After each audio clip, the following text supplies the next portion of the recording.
سیدنا ابو امامہ البہلی رضی اللہ عنہ فرماتے ہیں کہ نبی کریم صلی اللہ علیہ وآلہ وسلم نے ایک روز اپنے صحابہ سے پوچھا، کیا تم میں سے کسی نے آج نفلی روزہ رکھا ہے؟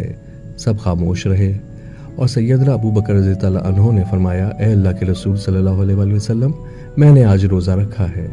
آپ صلی اللہ علیہ وآلہ وسلم نے پوچھا، تم میں سے کوئی ایسا شخص بھی ہے جس نے آج کسی بیمار کی عیادت کی ہے؟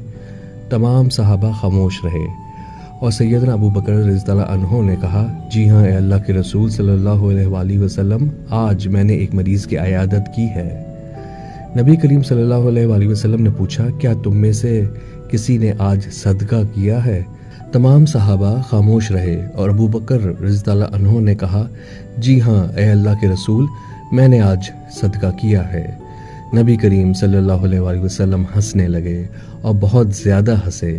پھر آپ صلی اللہ علیہ وآلہ وسلم نے فرمایا، مجھے اس ذات کی قسم جس کے ہاتھ میں میری جان ہے، ایک ہی دن میں یہ تمام نیکیاں کرنا مومن ہی کا خاصہ ہے، اور یہی نیکیاں اسے جنت میں لے کر جائیں گی۔ سبحان اللہ۔